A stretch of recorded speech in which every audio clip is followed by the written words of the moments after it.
Hey Emmaus, welcome back to Wednesday nights. And first off, we just want to welcome our sixth graders. We had move up last week, so if this is your second week coming, we're so glad you're back. And if this is your first night, we can't wait to meet you, get you plugged into your small group. But we're so glad that you guys are joining us. Before we get into Mason's talk and everything tonight, we just have a few announcements. So first of all, D-Team applications are due at the end of July. And so make sure that you get those in. There's a link to those in the description below this video. But if you don't know what D-Team is, it is an opportunity if you are in high school to be able to apply for a discipleship team. And this is an umbrella that has two teams underneath it. One is worship team and one is serve team. If you're in middle school and you're interested in worship team, you can apply for that. It's just an opportunity for you to be able to grow in the talents that God's given you, whether you play an instrument or you sing, and then potentially get to have the opportunity to lead Emmaus in worship. So that's worship team. Middle school and high school, you can apply to that. And then serve team, that's for high schoolers. And really, if you're looking to take that next step to grow in your faith, we believe that serving others is that step. And so we would love for you to apply to serve team if you're interested. And a lot of the stuff that you do is behind the scenes, serving the community of Emmaus. Sometimes it's stepping up in small group and leading some conversation. Sometimes it's cleaning up on a Wednesday night after Emmaus, or helping clean on a Sunday when we're back together on Sundays. But we don't know exactly what D-Team will look like this next year, but we want you to be a part of it. And so you can apply for just worship team or just serve team, or you can even apply for both if you're interested. But they're going to be due at the end of July, and we'd love to have you be a part of that. And then next week, super exciting, we are launching our guys and girls groups for high school. And so during the summer, for guys and girls in high school, whether you're an incoming ninth grader or you're all the way as a graduating senior, we would love for you to join us. They're going to happen on Tuesday nights from 6 to 8 p.m. Guys are meeting at the field at the church. Girls, our location is a little bit to be determined right now, so I'm going to announce we're at the church next Tuesday. If it changes, we'll post that on our social media pages, but we would love to have you join these from 6 to 8 p.m. It's just an opportunity for us as high schoolers to be able to get together and do kind of a bigger small group, socially distanced of course, and tackle some things that we don't always get to on a Wednesday night. And so we do that over the summer months. So next Tuesday, 6 to 8 p.m., we would love to see you at the church for guys and girls groups this summer. And then finally, we get to announce, which Mason already did last week, that we are meeting in person. Guys, July 1st is going to be our launch for meeting in person out at the field at the church on Wednesday nights. And we're so excited to be back with you guys. It's going to be socially distanced, but we're so excited about it. And so we're actually going to be meeting separately for middle school and high school like normal, kind of back to normal, I guess. And so we're going to be meeting out at the field. Middle school is from 6 to 7:30 and high school is from 7 to 9. We're going to have games, worship, a talk in small groups, the whole shebang. And so we'd love to see you there. That's July 1st. Mark your calendars. You don't want to miss it. And we would love for you to be there. There's going to be more information coming out, so make sure you guys follow us on Instagram and Facebook and get that info. We're so excited about that. And then after the talk tonight, don't forget to join the Zoom link below for your small groups. But we are so happy to have you guys. And without further ado, let's continue in our series, Overcomers, with Elijah with Mason tonight. Hey, what's up, Emmaus? Mason here, and I'm coming to you guys from the warehouse today. Decided to just wheel a TV in here and make it feel a little bit more like a normal Wednesday night. And I want to give a special shout out to our incoming sixth graders. It was so good to have you guys with us last week. We just wanted to say welcome again.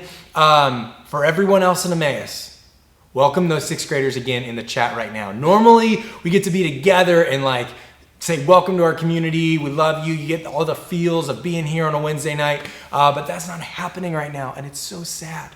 So instead, we just want to say welcome to you. We're so glad you're here, and we're looking forward to being back together when all of this is over. And eventually, in a couple weeks, we're going to be together outside, which is going to be even more fun. So tonight, we're diving into our series that Kayla kicked us off with last week, titled Overcomers, and we're looking at the life of Elijah. Now, before I dive in with all this, I want you to think about something. What do you depend on in your life? No, I didn't freeze. I really want you to think about that question. What do you depend on in your life? What are some things that you depend on getting through the day? Think about this. Your phone. How many of you depend on your phone because you need your phone to make phone call? Wait, you guys don't make phone calls. To text, to get on social media, to Snapchat, to all the different things, right? How many of you depend on your alarm, which is probably also your phone? I know for me, I depend on my alarm to get up in the morning. In fact, this morning, I set the wrong time on my alarm. I had gone golfing the day before, set it for 5:45. When it went off at 5:45 this morning, I was like, heck no. I snoozed it, went back to bed. Then all of a sudden my wife wakes me up as she's leaving for work and she's like, hey, I think you're supposed to be awake. And I'm like, oh no. And I like jump out of bed and like feeling all behind and whatnot. Right? Like we depend on our alarms to get us up during the day. For those of you that can drive, you depend on your car to get you from point A to point B. And then when life gets like really, really crazy and stressful and all these different kind of things, right? You might depend on Ben & Jerry's ice cream to get you through those tough moments. Maybe to get you through that sad Netflix rom-com. It's probably not a comedy if it's sad, right? I don't know. Your heart is breaking. You're eating the Ben & Jerry's. Netflix is also part of your coping mechanism. Maybe it's your friends. Maybe you got some comfort food, or maybe it's just sitting on Instagram and zoning out as you scroll and scroll and scroll, right? We've got all these things in our lives that we begin to depend on to get us through different situations. And we think that they have the ability to actually change our life and our circumstances, but the truth is that they don't, right? We depend on the wrong things and we use it to numb ourselves and our lives so that we just navigate through life just trying to get through instead of living life to the fullest. What if instead we depended on God when we hit those moments and we saw how he might show up for us? That's what I want to dive into today. We're going to be looking at the story of Elijah. This is a great story. So let's go ahead and dive right in. Starting in 1 Kings 18, it says this, there we go. Sorry, a little bit of it got cut off. Elijah went before the people and said, how long will you waver between two opinions? If the Lord is God, follow him.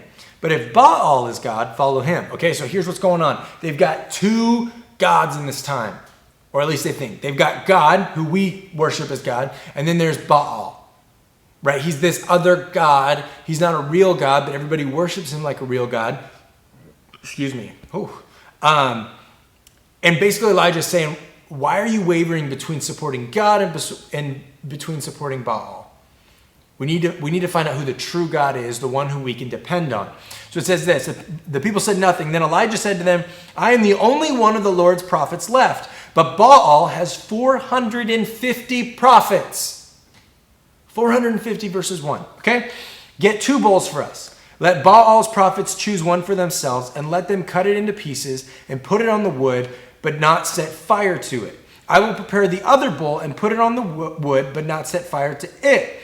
Then you will call on the name of your God, and I will call on the name of the Lord, the God who answers by fire. He is God. Then all the people said, what you say is good. So basically, Elijah's like, hey, we're going to prove who the true God is. Let's go create a sacrifice on 2 different altars, and whichever God lights those altars on fire is the true God, okay? So then Elijah said to the prophets of Baal, choose one of the bulls and prepare it first, since there are so many of you. Call on the name of your God, but do not light the fire. So they took the bull given them and prepared it. Then they, Then they called on the name of Baal from the morning till noon. Baal, answer us, they shouted, but there was no response. No one answered, and they danced around the altar they had made. At noon, Elijah began to taunt them, saying, shout louder. This is the best part of the whole story if you've tuned back in right now. Okay, Elijah said, shout louder. Surely he is God. Perhaps he's deep in thought. Or he's busy. Maybe he's traveling. I love this. He's just coming up with all the excuses for their God, right? Maybe he is sleeping and must be awakened. So shout louder at them. So they shouted louder, and then they slashed themselves with swords and spears, as was their custom, until their blood flowed. They're killing themselves, trying to get their God's attention. Midday passed, and they continued their frantic prophesying until the time for the evening sacrifice, but there was no response. No one answered. No one paid attention. Sound a little familiar? right? When we begin to put our hope and our trust and what we depend on something that is not God, we keep going to it asking for an answer, but instead there's no answer. And we keep trying to up the ante and do more and watch more Netflix and scroll more Instagram and get more followers and text more people and whatever it may be, hoping that that will be the thing that we can depend on, that will make us feel okay, that'll help us get through our struggles, our stresses, our anxiety, our depression. But in reality, nothing answers us. So then it's Elijah's turn. And there's a lot of stuff going on, so I'm just going to summarize it. But basically, he's like, hey, go fill some jars with some water. Come over, pour it on the sacrifice. Go do it again. Go do it a third time. So they've created like a moat, and there's water, and it's dripping wet. And I don't know about you. I wasn't a Boy Scout, but I do know this. Trying to light something on fire that's wet is difficult. Okay? Water beats fire. Simple as that. But Elijah goes, no, I want you to get it all wet because I don't want there to be any mistake about who God is. And then it says this. At the time of the sacrifice, the prophet Elijah stepped forward and prayed, Lord, the God of Abraham, Isaac, and Israel, let me be known today that you are the God in Israel and that I am your servant and have done all these things at your command. Answer me, Lord. Answer me, Lord. Answer me.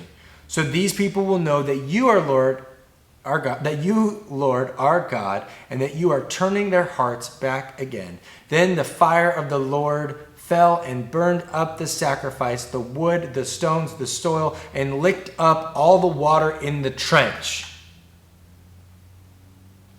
God could be depended on in the toughest moment. And Elijah knew that. And Elijah went to God even when the thing was filled with water, even when it was 1 versus 450, even when the odds felt stacked against him and people said, your God is not real. We, the majority, follow this God. He's the real one. And Elijah said, my God can be depended on. Watch this. Watch this. And as I think about that, I think about how many times in our lives do we actually trust God in those situations? How often do we actually depend on God when life gets tough? When life gets full of stress and anxiety and depression? And you know my list. I've said it every time. Do you depend on God when you feel deserted by God? Because let's be real here. God doesn't actually desert us. We're the ones who begin to walk away from him. To stop trusting him, to get focused on other things in our life and to miss the point. Do you go to God in all those moments? I want to show you guys a little chart that I made here. Okay. Oh, the top got cut off. Dang it. It says situation up at the top. Okay. And it also cut off on the sides. This is really sad. But you'll get the idea. There's two ways that you can deal with your life. Okay. A situation is going to happen.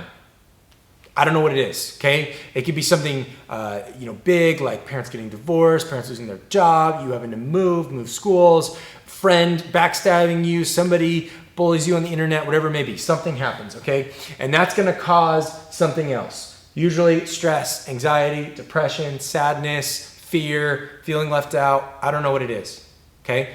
These two things, notice how they're the same? Then there's two different things that we can do. Now, right now, a lot of us are probably doing this. We've got a coping mechanism. Instagram, food, Netflix.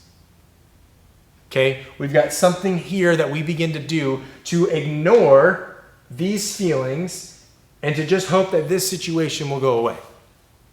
And the only thing that this does is maybe take our mind off it for a little bit until eventually that runs out, and then all of a sudden our minds go back to the situation, which brings us back to stress and anxiety.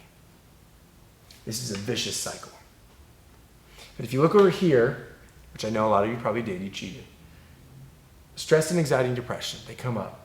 If we go to God, the one thing that we can depend on, and we bring all of that to him, then we actually move in a different direction.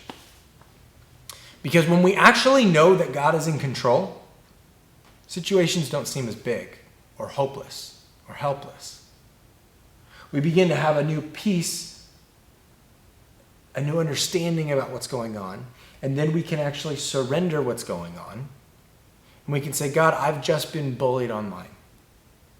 but I know that my value isn't less because I can depend on you, God, and your word and what you say. And it's true in my life, and it's true for me, and therefore I have peace in that. And I don't like what's going on, but at the same time, I can surrender it all over to you. And then sometimes it ends there and we wait till the next situation. Sometimes we do that and all of a sudden the situation comes back and we go through this again, and we've got to remember to keep surrendering and keep going back to God. You see, the truth is we've got nowhere else to turn when stuff comes up in our lives. And it's easy to feel deserted by God, or like that God has completely stepped out of the picture. And the truth is, God has never stepped out of the picture. I know it's true in my life. There's been moments where I've gone, oh, God wasn't that present in that moment. And I look back and I'm like, no, I wasn't that present in that moment.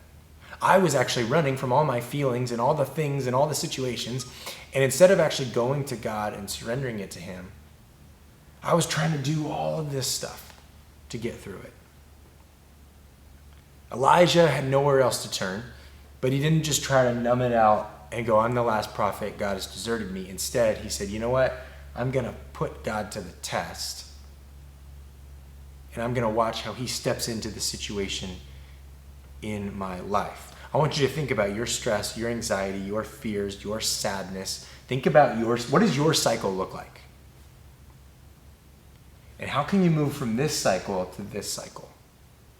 How can you start depending on God a little bit more? You see, we overcome isolation and discouragement when we lean into God. Okay? I'm not saying, notice in that chart back there, here, I'm going to go back for a second. In that chart, notice how that doesn't say solution, problem fixed. That's not what I'm saying. What I'm saying is there's a peace and a surrender to God. We lean into him and know that he's going to be with us no matter what happens. The bottom line for today is this: God is faithful even when everything else has failed us. God is faithful in your life even when everything else has failed. I don't know what you're going through, but I know right now what you need is God. To depend on him with whatever you're going through. And I hope tonight, as we jump into small groups, that you share with your small group what you need to start depending on God for. Let's pray. God, thank you so much that you love us. Thank you that you care about us. God, thank you that you actually have never deserted us. God, we apologize for the times where we have walked away from you. And God, I just pray now that we would be able to actually invite you into our lives and depend on you in the middle of whatever situation and circumstance and issue that we're facing. We pray this in your son's name. Amen. Well, hey guys, thanks for joining. Don't forget, small groups start right now on Zoom. Click the link below. I always wanted to say that. Down in the description, okay, click the Zoom link. Jump right in. Give me a minute. It's going to take me a minute to get everybody into those small groups. You might not be with your normal small group leader because some Sherpas are taking the summer off. So just bear with us. Dive into your small group. It's going to be awesome. Thanks for joining, and we'll see you next week on YouTube and in 2 weeks in person.